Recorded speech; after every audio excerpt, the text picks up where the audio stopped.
Hai, nama saya Mike, dan beginilah kisah Allah di masa lalu saya. Jadi saya lahir dalam keluarga non-Kristen, tapi tante saya itu adalah seorang misionaris, jadi dari kecil udah diajak ke sekolah minggu dan diperkenalkan ke Tuhan Yesus. Namun pada saat itu saya belum benar-benar percaya, dan ketika saya kuliah ke luar negeri, saya sempat menjadi seorang ateis.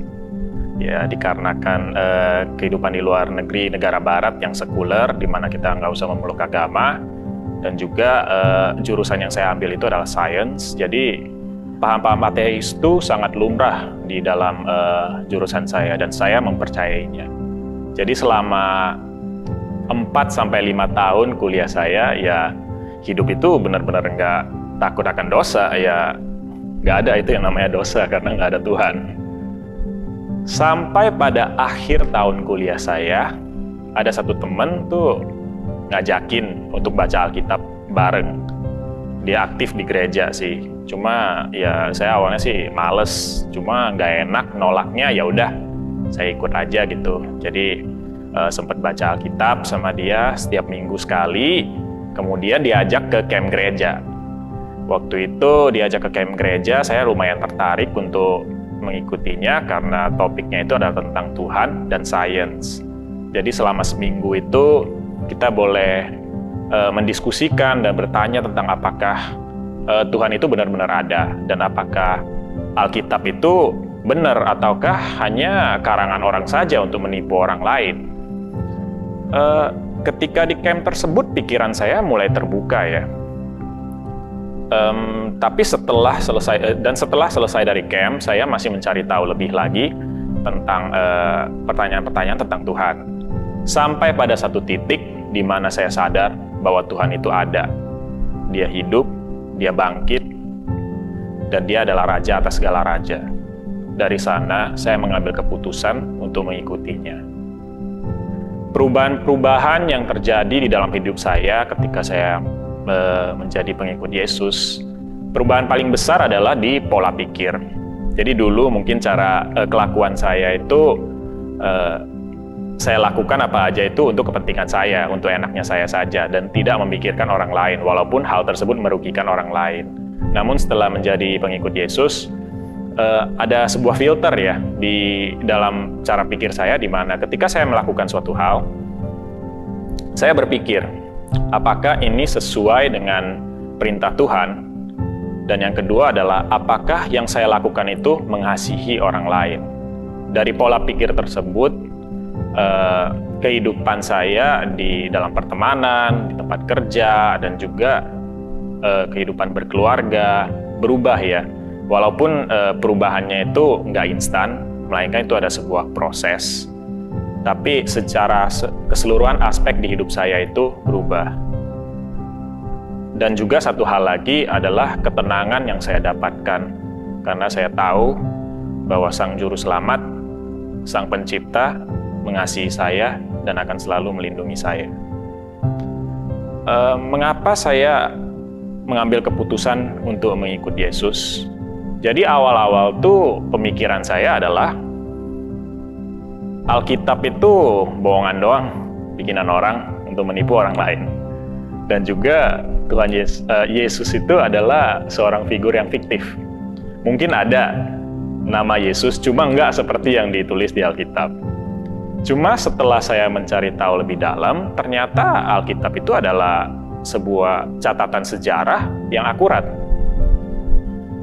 Dan juga Yesus Kristus hidup di zaman tersebut, dan dia mati dihukum. Bukan cuma di Alkitab saja dituliskan, melainkan juga di catatan-catatan sejarah di luar Alkitab.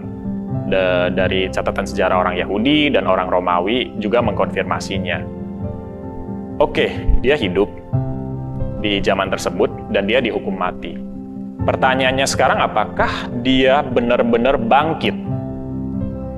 Karena klaim-klaim yang dia klaim tentang dirinya itu ya besar sekali ya. Pertama, Yesus mengklaim bahwa dia adalah juru selamat. Kemudian kedua, dia mengklaim bahwa kalau kita percaya akan diberikan hidup yang kekal, seperti tertulis di Yohanes 10 ayat 27 sampai 30. Domba-dombaku mendengarkan suaraku, dan aku mengenal mereka, dan mereka mengikut aku. Dan aku memberikan hidup yang kekal kepada mereka, dan mereka pasti tidak akan binasa sampai selama-lamanya. Dan seorang pun tidak akan merebut mereka dari tanganku. Bapa-Ku yang memberikan mereka kepadaku lebih besar daripada siapapun, dan seorang pun tidak dapat merebut mereka dari tangan Bapa. Aku dan Bapa adalah satu. Satu hal lagi yang diklaim oleh Yesus bahwa aku dan Bapa adalah satu. Jadi dia menyamakan diri dengan Allah Sang Pencipta. Dan yang ketiga adalah dia bilang satu-satunya jalan hanya Dia.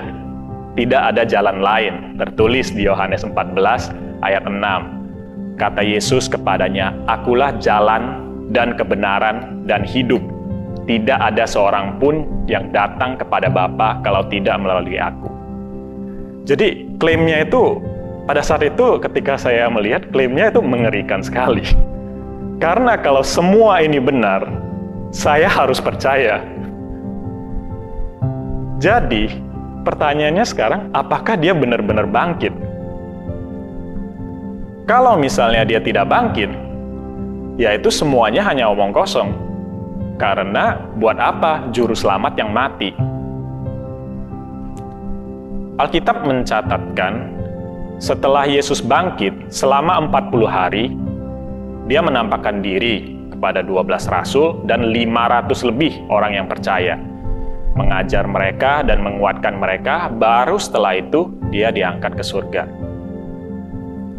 Sekarang pertanyaannya, apa 12 rasul sama 500 lebih orang tersebut berbohong? Dan berbohong buat apa? Kalau saya mau bohong, biasanya sih ya untuk mungkin supaya nggak kelihatan bodoh, atau saya bisa mendapatkan uang atau status. Tapi kalau kita lihat kehidupan orang-orang yang percaya pada Yesus di zaman tersebut, ya sangat menderita ya. Ada yang ditangkap, ada yang dipukuli, bahkan ada yang dirajam sampai mati.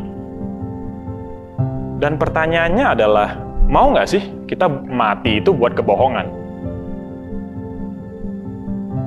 Saya berbohong nih, tapi saya nggak dapat apa-apa. Yang ada keluarga saya ditangkap, dipukuli, bahkan dibunuh.